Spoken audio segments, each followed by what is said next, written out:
In a brand new interview with CNBC, the newly reinstated Disney CEO Bob Iger reflects on his time with Disney and dealing with multiple franchises. One thing that he reveals is that in 2015, Marvel Studios head Kevin Feige was almost fired.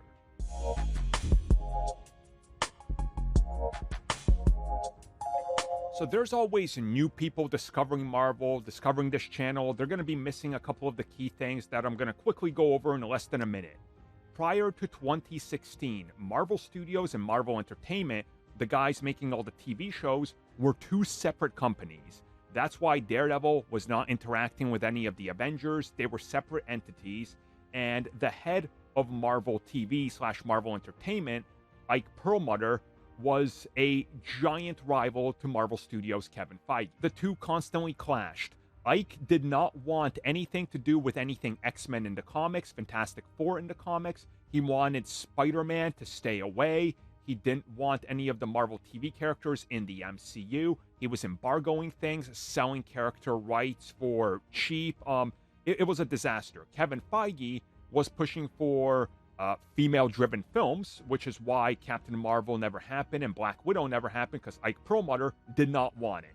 So these two really came head-to-head in late 2014. Over the course of 2015, things got really bad. As Bob Iger tells CNBC, this got pretty heated, to the point where Ike was literally about to fire Kevin Feige. Now again, remember, Marvel Studios was an entity within Marvel Entertainment. So after this, the two saw split until 2019-2020, where Kevin Feige would be given all of Marvel, and more or less he controls everything now, including comics and everything. But Bob Iger reveals he was called in, and he had to make the shot, and Ike was like, I'm firing him. I'm going to be calling all the shots, so what are you going to do? This is where Bob Iger stepped in and said, no, you're not. Look at his track record. Look at what he's done. Nobody else could have done this, and he has a grand vision. If we deviate from that now, we're not going to have his master plan.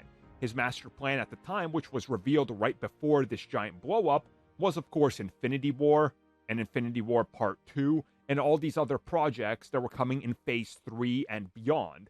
So Ike was just trying to out him because he wanted more hands of his own on these projects. And we know that he was looking at the people behind Iron Fist and Luke Cage and Jessica Jones and all those to kind of take the reins on Marvel and try to lock it all down underneath just Marvel Entertainment. And it was really getting bad.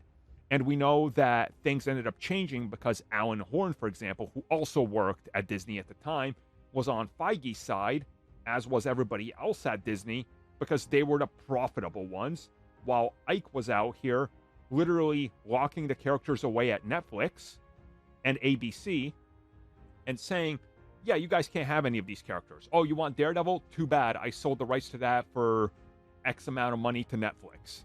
So Iger ultimately came down on and said, we're changing the way Marvel operates. Feige stays. Marvel Entertainment, that's slowly just going to phase out the way it is, and we're going to unify it all under one. And now it's all more or less under Feige's call.